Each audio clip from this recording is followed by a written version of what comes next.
Gloire à Dieu tout le monde, ici Pasteur Abou.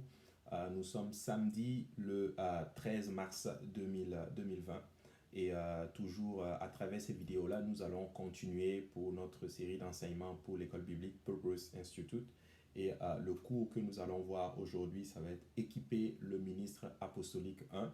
Nous allons étudier la troisième leçon qui est la transcendance et le danger des trois levains.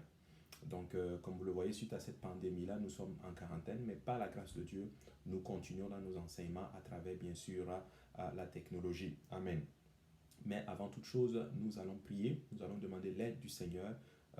J'avais prié avant dans l'autre vidéo, mais je ne l'avais pas fait dans la vidéo. Mais c'est bon que nous puissions prier pour que le Seigneur nous aide, en d'autres termes, à pouvoir couvrir cette leçon-là. Donc, prions ensemble. Seigneur Jésus, nous te rendons grâce, nous te bénissons encore une fois pour ta bonté, pour ton amour, Seigneur. Nous voulons te prier de nous aider à passer à travers ces leçons et que cela nous aide à grandir et à devenir de meilleurs serviteurs pour toi, Seigneur. Que ces paroles trouvent une place dans nos cœurs, qu'elles germent et produisent des fruits qui nous conduisent à la vie éternelle. Au nom de Jésus-Christ, nous prions. Amen. Gloire à Dieu. Et cette leçon que nous allons voir aujourd'hui est subdivisée en 4 parties. Donc, je vais faire effectivement 4 parties. Donc, dans l'autre vidéo, on avait fait 3 parties, bien que la leçon était en 4 parties. Mais ce coup-ci, nous allons faire effectivement 4 parties. Et vous allez pouvoir les avoir sur YouTube. Donc, la première partie que nous allons étudier, ça va être le principe de la transcendance. La deuxième partie, la vérité doit nous transcender. La troisième partie, les dangers, le danger du levain. Et la dernière partie, la quatrième partie, ça va être les trois levains. Amen. Et donc, nous allons sans plus tarder, effectivement, commencer avec la première partie qui est le principe de la transcendance. Mais avant cela, nous voulons lire un passage avant, ou disons 2 passages même. On va lire dans 2 Timothée 3, versets 1 à 4. 2 Timothée 3, versets 1 à 4. L'Écriture dit ceci. Paul parle à Timothée. Paul dit ceci, que dans les derniers jours, sache que dans les derniers jours, il y aura des temps difficiles. Car les hommes seront égoïstes, amis de l'argent, fanfarons, hautains, blasphémateurs, rebelles à leurs parents, ingrats, irréligieux, insensibles, déloyaux, calomniateurs, intempérants, cruels, ennemis des gens de bien, traîtres, emportés, enflés d'orgueil, aimant le plaisir plus que Dieu, ayant l'apparence de la piété, mais reniant ce qui en fait la force. Éloigne-toi de ces hommes-là. Et là, l'apôtre Paul est en train de parler à Timothée et il décrit carrément le temps dans lequel nous sommes. Il décrit que le temps qui arrive sont des temps vraiment très difficiles et il énumère en d'autres termes ces facettes-là que les hommes vont malheureusement développer. Et dans 3 Jean, 3 Jean, chapitre 4 au verset 1, nous voyons en d'autres termes, on ne va pas tout lire le chapitre, mais on voit dans ce passage-là que l'apôtre Jean est aussi en train d'aller un peu dans cette tendance-là. Donc c'est important de voir et de comprendre les temps dans lesquels nous sommes. Et Paul d'ailleurs dit que ce sont des temps difficiles. Donc dans ces temps difficiles, nous devons apprendre à ce moment-là à nous surpasser, à exceller et surtout à exceller dans la vérité. Donc le mot transcendance, ça veut dire justement surpasser, ça veut dire exceller, être supérieur à. Donc ça c'est vraiment le sens même de la transcendance. Ainsi nous devons comprendre que dans ces temps difficiles, nous sommes appelés effectivement à œuvrer pour gagner bien sûr notre génération. Mais nous devons comprendre maintenant que nous nous attendons tous au retour prochain du Seigneur. Tout le monde. J'espère que vous attendez le retour du Seigneur Jésus. Donc cependant, si Jésus tarde dans son avènement, nous devons nous préparer à faire face aux défis de la génération à venir. Et si le temps que Jésus nous a laissé sur cette terre, en attendant bien sûr son retour, nous avons une mission, celle de gagner notre génération, celle de gagner les âmes pour le Seigneur Jésus. Donc, mais si Jésus ne vient pas, ne vient pas, en tout cas pour le moment, nous devons nous préparer en d'autres termes à faire face à cette génération-là. Et les méthodes du passé ne pourront pas atteindre avec efficacité cette génération-là, ni les générations à venir, bien sûr. Donc, si le Seigneur tarde, ce que nous avons appris pour atteindre cette génération ne va pas s'appliquer pour les générations futures. Et ça, c'est important de comprendre ceci. Les méthodes que nous avons utilisées pour toucher une génération, ce n'est pas forcément les mêmes méthodes qui vont fonctionner pour les générations futures. Et dans cet âge de communication où le monde vise à l'esprit plus que jamais, nous avons une réponse à laquelle nous pouvons atteindre notre génération. Amen. Donc nous avons une réponse. Nous avons une réponse. Cependant, le ministère qui est le moyen par lequel Dieu mène son armée, c'est-à-dire l'Église, donc Dieu mène son armée, l'Église à travers le ministère, et nous devons être à ce moment-là, l'Église doit être ouverte au changement. C'est important, c'est peut-être un mot fort que on est en train d'utiliser, mais oui, l'Église doit être ouverte au changement. Amen. Et le ministre, ou du moins les ministres du 21e siècle, doivent être des élèves des cultures. Donc, nous devons étudier la culture, nous devons étudier les tendances, hein, nous devons étudier les paradigmes actuels, mais par-dessus tout, nous devons être des étudiants de la parole de Dieu. Donc, dans un temps aussi difficile que celui-ci, nous devons étudier toutes ces facettes-là, mais s'il y a une chose par laquelle nous devons nous atteler, c'est l'étude de la parole du Seigneur. Nous devons être capables de comprendre les principes qu'il y a dans la parole de Dieu pour pouvoir, en d'autres termes, répondre aux défis de cette génération. Et changer nos méthodes ne doit pas nous amener à compromettre la vérité. Donc, c'est oui, ce mot changement est assez fort, mais nous devons comprendre en d'autres termes que changer, ça veut dire changer nos méthodes, pas forcément changer la parole de Dieu, elle reste elle-même. Donc, changer nos méthodes ne doit pas nous amener à compromettre la vérité. Ce n'est pas parce que nous voulons gagner cette génération que nous devons commencer maintenant à laisser tomber certains principes de la parole du Seigneur. Non. Quand on dit changement, c'est que nous sommes ouverts aux méthodes, nous sommes prêts à réévaluer les méthodes pour gagner cette génération, mais nous comprenons que la parole de Dieu, la vérité de la parole de Dieu reste intacte, elle surpasse toutes choses. Donc la vérité de Dieu doit transcender tout ce que nous faisons. L'Église se trouve alors dans une guerre culturelle. La bataille est en cours et le choix d'une vie pieuse est souvent attaqué. Je dirais même très souvent attaqué.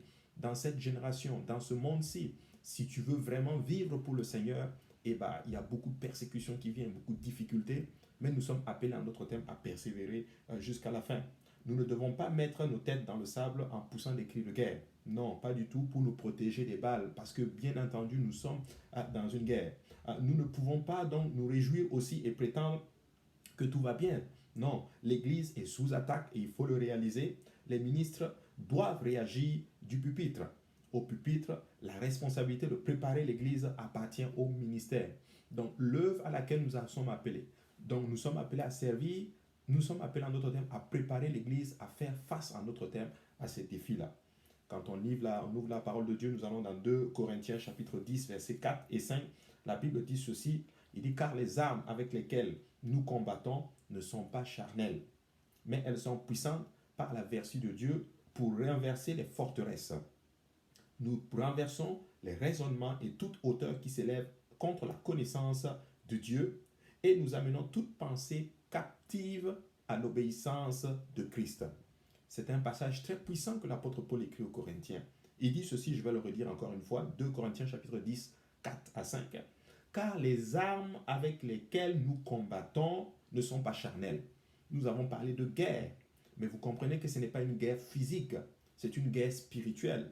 Voici pourquoi l'apôtre Paul maintenant explique aux Corinthiens que les armes avec lesquelles nous combattons ne sont pas charnelles, mais elles sont puissantes par la vertu de Dieu. Elles sont puissantes parce qu'elles ont la vertu, bien sûr, de Dieu. Elles sont puissantes pour renverser les forteresses. Et il explique maintenant, nous renversons les raisonnements et toute hauteur qui s'élève contre la connaissance de Dieu. Alléluia. Donc par ces armes spirituelles que nous avons la capacité, Dieu nous a donné la capacité, la puissance de renverser toute forteresse qui va s'opposer à la connaissance de Dieu. Amen. Donc ça, c'est important de comprendre ceci. Et maintenant, Paul va beaucoup plus loin. Paul dit maintenant, et nous amenons toute pensée qui est captive, toute pensée qui n'arrive pas à reconnaître Christ, qui n'arrive pas à confesser Christ comme étant le Seigneur et le Sauveur. En d'autres termes, Paul dit qu'avec ces armes que nous avons reçues, qui sont spirituelles, nous avons la capacité d'amener toute pensée captive à obéir à Christ. C'est vraiment puissant. Donc, nous amenons toute pensée captive à l'obéissance de Christ, bien sûr, par les armes spirituelles que le Seigneur nous a données. En d'autres mots, le champ de bataille est dans l'esprit et dans notre façon, bien sûr, d'interpréter la vérité. La vérité bien sûr, la vérité. Et quand on parle de vérité, c'est vraiment la parole de Dieu spécifiquement. Amen. Et à ce moment-là, nous pouvons nous poser maintenant cette question. La vérité est-elle relative ou transcendante? La vérité est-elle relative ou transcendante? Et ça, c'est une question qu'en tant que serviteur de Dieu, nous devons répondre, nous devons traiter cela une fois pour de bon. Alléluia. Nous devons traiter cela une fois pour de bon. Je sais que vous avez la bonne réponse. Je sais que vous savez que la vérité de Dieu, elle est transcendante. Elle n'est pas du tout relative, mais la vérité de Dieu transcende toute autre chose. Maintenant, nous allons parler d'un concept, ou du moins, je ne sais pas si on appelle ça un concept, mais nous allons parler de quelque chose qu'on voit couramment et d'ailleurs qui est expliqué, et ça s'appelle la double pensée. La double pensée, George Orwell, qui est un écrivain politique et qui haïssait le totalitarisme, avait un concept qu'il appelait la double pensée. Donc oui, donc c'est un concept qu'il appelait la double pensée. Et voici, il explique maintenant sa théorie de ce qu'on appelle la double pensée. Il dit ceci: l'homme est capable d'avoir à la fois deux croyances contradictoires et de les accepter. Donc George Orwell a découvert un principe, un concept. Il dit que l'homme a la capacité, est capable de croire en deux choses complètement contradictoires et il les accepte. Et maintenant, il explique que pour faire cela, la vérité devient pour eux à ce moment-là relative. En d'autres mots, il s'agit de ce que vous pensez être la vérité à un moment donné. Amen. Donc la théorie de la double pensée consiste à faire de la vérité quelque chose qui se développe dans l'esprit en rapport avec notre intérêt personnel et nos fonctions. Donc la double pensée, elle va prendre la vérité et elle va essayer de l'interpréter à sa façon à elle, pour qu'elle conforte, pour qu'elle soit en accord avec ses pensées et avec, en d'autres termes, notre façon de vivre. Alors que non. Alors que non. La parole de Dieu ne s'adapte pas à nous. C'est à nous de nous adapter, bien sûr, à la parole du Seigneur. Alléluia. Et ça, c'est important. Premier exemple, par exemple, on peut vous donner par rapport à cette double pensée. Il dit ceci: comment une seule personne peut avoir raison? Donc, les doubles pensées pensent ainsi: étant donné que des millions de gens le croient, cela doit être la vérité. Donc, les gens de la double pensée pensent comme si, comme beaucoup de gens croient une telle chose, bah, c'est forcément la vérité. Bah, non. Ou par exemple, comment autant de gens peuvent-ils avoir tort? Vous voyez? Pourtant, ce n'est pas ça. La vérité est la vérité. Et un exemple 2, nous vivons dans un monde où nous sommes forcés d'être politiquement corrects. Hein? Il est commun de nos jours qu'un homme ait des valeurs familiales, morales et d'intégrité, et qu'il soit à la fois pour l'avortement ou contre l'avortement. Vous voyez? Donc ça, c'est ce qu'on appelle la double pensée. Quelqu'un qui a des pensées, en d'autres termes, une certaine bonne moralité, on va le dire comme ceci, mais qui est capable d'accepter l'avortement et de la réfuter en même temps. Vous voyez? Avoir cette double pensée-là, c'est ce que George Orwell appelle, c'est le concept que George Orwell a trouvé. Donc maintenant, comme a écrit George Orwell, il explique que ceci est très dangereux. Il dit maintenant, le totalitarisme prêche le message que tous les hommes sont bons, mais tue les gens pour se faire respecter. Et il dit aussi que l'Église catholique prêchait l'amour, le pardon et un cœur saint, mais a tué 50 millions de personnes par la torture pour faire respecter sa doctrine. Donc c'est ça le totalitarisme. Donc ils vont prêcher l'amour, mais de notre côté, ils sont prêts à tuer les gens pour que leur doctrine puisse passer. Deux pensées complètement contradictoires, mais ils les acceptent quand même, et c'est ça qu'il appelle la double pensée. Et ça, c'est en d'autres termes notre génération aujourd'hui, capable d'accepter une chose et son contraire en même temps. Maintenant, pourquoi le totalitarisme échoue-t-il? Parce qu'il essaie d'être un gouvernement sans Dieu, pas de transcendance. Le totalitarisme est forcé, mais la majorité des gens ne le portent pas dans leur cœur. Quand l'opportunité se présente, ils se révoltent. Le totalitarisme, c'est imposer littéralement les choses. On peut forcer les gens à faire quelque chose, mais lorsque l'occasion va se permettre, va se présenter à eux, ils vont littéralement se révolter. Voici pourquoi il est important que la parole de Dieu nous transcende. Amen. Qu'elle pénètre en dedans de nous, qu'elle nous transcende, qu'elle nous amène en d'autres termes à dire, ok, elle est au-delà de toute chose, en fait. Pas quelque chose de forcé, mais quelque chose qui est bâti sur nos convictions. Amen. Très, très important. Et le totalitarisme, malheureusement, est un concept qui a échoué carrément, tout simplement parce qu'elle a forcé les gens à adopter un principe. Il en fut de même pour le catholicisme. Il a perdu son pouvoir de tuer lors de la révolte, plutôt lors de la réforme, car sa doctrine était imposée. Son organisation était devenue plus grande que le Dieu qu'elle devait respecter. Donc l'organisation était pour eux plus important même que le Seigneur. La même chose peut se produire avec l'Église apostolique. Si nous arrivons à un point où ce que nous faisons, où notre apparence devient plus grand que le Dieu et la vérité que nous représentons, nous aurons ce qu'on appelle de graves problèmes, mes frères et sœurs. Alors c'est important pour nous de réaliser en d'autres termes que ce n'est pas notre réputation, que ce n'est pas notre apparence, non. Mais nous devons en d'autres termes promulguer et faire avancer et faire transcender la parole de Dieu. L'apparence n'est pas constituée seulement des standards de la sainteté qui donnent l'impression d'une certaine personne alors que dans nos cœurs, c'est le contraire. Amen. C'est pas ça la transcendance. Ou, en d'autres termes, on a une apparence, mais au fond de nous, c'est le contraire. Non. Ce que nous sommes en train de dire, c'est que nous devons arriver à une place où ce que nous représentons extérieurement est, en d'autres termes, le fruit de nos convictions. Notre cœur a été touché, notre cœur a été saisi par la parole de Dieu, notre cœur a été converti littéralement et cela se manifeste à l'extérieur de nous. En fait, notre sainteté est le résultat de notre salut. Notre sainteté est le résultat de notre rencontre intime avec le Seigneur Jésus-Christ et de notre conversion littéralement et de notre nouvelle naissance. Amen. C'est important de comprendre ces choses-là. Donc l'apparence n'est pas constituée seulement des standards de sainteté, je le répète, qui donnent l'impression d'être une certaine personne, alors que dans nos cœurs, c'est le contraire. Quand on va dans Jacques chapitre 1, verset 8, la Bible dit ceci, c'est un homme irrésolu, incontestant dans toutes ses voies. Quelqu'un qui a un standard extérieur propre, alors qu'à l'intérieur, il n'y a pas de conversion, ce n'est pas vraiment réel, ce n'est pas conforme à ce que nous voyons à l'extérieur. L'apôtre Jacques dit que c'est un homme qui est irrésolu, il est inconstant dans toutes ses voies.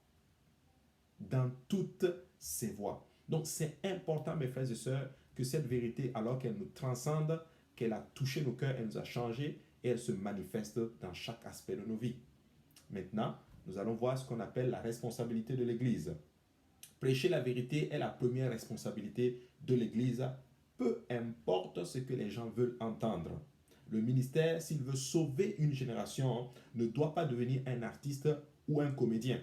À 2 Timothée chapitre 3, verset 1 à 5, nous l'avons lu, et quand on voit, on va le relire encore, et nous allons voir en d'autres termes la puissance de ces versets-là. Il dit que sache, 2 Timothée 3, 1 à 5, dit ceci, sache que dans les derniers jours, il y aura des temps difficiles, car les hommes seront égoïstes, amis de l'argent, fanfarons, hautains, blasphémateurs, rebelles à leurs parents, ingrats, irréligieux, insensibles, déloyaux, calomniateurs, intempérants, cruels, ennemis des gens de bien, traîtres, emportés, enflés d'orgueil, aimant le plaisir plus que Dieu, ayant l'apparence de la piété, mais reniant ce qui en fait la force. Mais reniant ce qui en fait la force. Éloigne-toi de ces gens-là. Donc Paul explique, il parle vraiment à Timothée, c'est quasiment, on dirait même, une mise en garde. Et dans 2 Timothée chapitre 1 verset 4, chapitre 4 verset 1 à 4, il dit ceci, je t'en conjure devant Dieu et devant le Seigneur Jésus-Christ, qui doit juger les vivants et les morts, et au nom de son apparition et de son royaume, prêche la parole, insiste en toute occasion, favorable ou non, reprend, censure, exhorte avec toute douceur et en instruisant. Et il explique maintenant, car il viendra un temps où les hommes ne supporteront pas la saine doctrine, mais ayant la démangeaison d'entendre des choses agréables, ils se donneront une foule de docteurs selon leurs propres désirs et détourneront l'oreille de la vérité et se tourneront vers les fables. Paul est en train vraiment de décrire les derniers temps, les derniers jours. Et il explique maintenant à Timothée que le temps viendra où les gens ne vont pas supporter la saine doctrine. Ils vont même avoir de la démangeaison d'entendre les choses bonnes. Et pour cela, ils vont se faire une foule de docteurs, selon leurs propres désirs. Littéralement, les gens vont dire, ils vont se créer leur propre prédicateur, leur propre pasteur. Je veux un pasteur qui va me prêcher telle chose, qui va être en accord avec mes bêtises, si on peut le dire ainsi. Mais c'est le temps dans lequel nous sommes. Et c'est à cette génération, serviteurs et servantes de Dieu, ensemble, que nous avons entre les mains. Nous devons faire face littéralement à ceci. Ces versets décrivent l'état d'esprit des derniers jours. Pour être efficace, vous ne pouvez pas ignorer la pensée de cette culture. Et quand on lit à travers ces versets-là, on peut voir la pensée de cette culture. Première pensée, Paul explique que aimant le plaisir plus que Dieu. Cette génération aime le plaisir plus que Dieu. Et même les générations en futur. Il nous dit, il nous donne déjà cela. Il explique aussi qu'ils sont insatiables. Qu'est-ce que ça veut dire? Ça veut dire qu'ils ne sont jamais satisfaits. Hein? Il y a toujours un manque. Ils ne sont pas satisfaits. Et la troisième point, Paul dit qu'ayant l'apparence de la piété, mais régnant ce qui en fait la force. Hein? Donc voici 3 points qui peuvent décrire, 3 pensées qui décrivent la société, notre génération, notre culture. Hein? Il ne s'agit donc pas seulement de renier le miraculeux, mais aussi de renier le pouvoir du changement apporté par du changement que le Saint-Esprit peut apporter dans notre vie. Donc c'est comme si on est arrivé dans une société où ils ont littéralement accepté la fatalité, où ils se sont dit spécifiquement que ici, par exemple, je nais comme ceci, je reste comme ceci. Je prends un exemple, je sais que c'est un sujet qui est quand même assez lourd, mais disons-le parce que nous voulons vraiment rester dans la parole de Dieu. Prenons par exemple l'homosexualité. Aujourd'hui, si tu parles de cela, aujourd'hui ils disent que non, quelqu'un qui est né homosexuel, il reste comme ceci. Non. Mais ce qu'ils oublient, c'est que quelqu'un qui est né homosexuel, c'est une défaillance. C'est une défaillance. Mais ce qu'ils oublient, c'est que le Saint-Esprit peut t'aider à changer. L'Esprit de Dieu peut amener quelqu'un à changer. Si l'Esprit de Dieu, si le Seigneur peut changer une personne d'une religion à l'autre, il peut changer quelqu'un d'une tendance à une autre. Vous comprenez? Donc, ils nient ceci. Et ils acceptent la fatalité, et ils nient le miraculeux, et ils nient le pouvoir du changement qui peut être apporté par l'Esprit du Seigneur. Mais nous devons comprendre en d'autres termes que par la puissance du Saint-Esprit, quelqu'un peut quitter littéralement d'un point A à un point B. Quelqu'un peut quitter les ténèbres et aller à la merveilleuse lumière du Seigneur par la puissance de l'Esprit de Dieu. Amen. Et ça, c'est important pour nous de comprendre ces choses-là. Donc, la parole de Dieu transcende nos sentiments personnels et nos pensées, ainsi que ce que disent ou pensent les autres, peu importe qui ils sont. La parole de Dieu, alléluia, transcende les sentiments personnels et nos pensées, ainsi que ce que disent ou pensent les autres. Donc, la parole de Dieu, elle est au-dessus de cela. Ce que les gens disent, la parole de Dieu est au-dessus. Ce que je pense, la parole de Dieu est au-dessus. Ce que nous pensons, la parole de Dieu est au-dessus. En fait, résumons ceci par cette phrase-là. Nous tous, nous avons tort et la parole de Dieu a raison.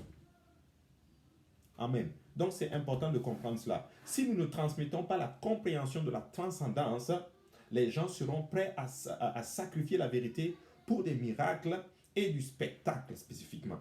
Donc, c'est important pour nous, en tant qu'enseignant, en tant que prédicateur, en tant que jeune, peu importe le ministère dans lequel le Seigneur nous a appelés, il est important pour nous de transmettre quelque chose de fondamental, littéralement, aux gens avec lesquels nous allons avoir affaire. Nous devons leur transmettre la transcendance, bien sûr, de la parole de Dieu. Nous devons leur faire comprendre que cette parole, cette vérité que le Seigneur nous a laissée en d'autres termes, elle transcende toute autre chose. Elle transcende nos sentiments, ce que disent les autres, peu importe qui ils sont plutôt. Amen. Très important. Donc, Jésus a dit, une génération méchante et adultère demande un miracle. Une génération méchante et adultère demande un miracle. Donc, ils veulent les miracles. Ils veulent les choses extravagantes. Mais ils ne comprennent pas que la vérité de Dieu transcende toute autre chose. Paul dit dans 2 Timothée 4 et 3 que les gens se détourneront de la vérité pour écouter les docteurs remplis de charisme, étant capables de leur dire ce qu'ils veulent entendre. Ce sont des esprits de divertissement qui envahissent l'Église et ses dirigeants, malheureusement. Une pression pousse le ministre à être spectaculaire. Hein? Mais nous ne devons jamais permettre au spectaculaire de transcender la vérité, mes frères et sœurs. Lentement mais sûrement, Hollywood est en train d'envahir nos pupitres. Ce que les hommes ne peuvent pas accomplir avec l'onction, ils essaient de le faire par le biais des divertissements et même du charisme. Nous ne devons jamais tomber dans ce jeu spirituel-là. Nous devons chercher l'onction de Dieu.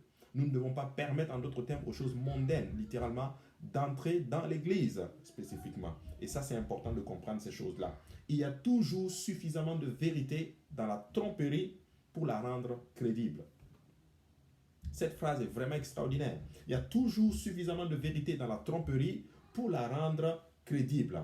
Ainsi, nous devons connaître la vérité. Nous devons connaître la vérité de la parole du Seigneur.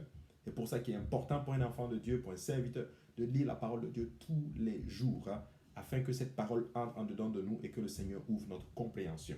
Donc ça, c'est vraiment important de comprendre le principe de la transcendance. La vérité de Dieu, elle transcende toute chose.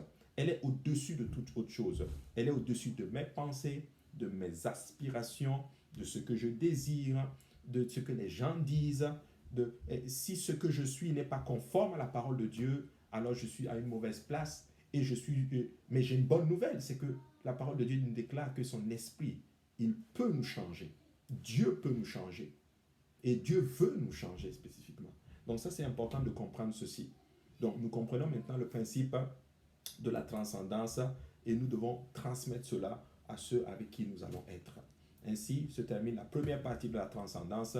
La deuxième partie, nous allons montrer maintenant que la vérité doit nous-mêmes nous transcender maintenant.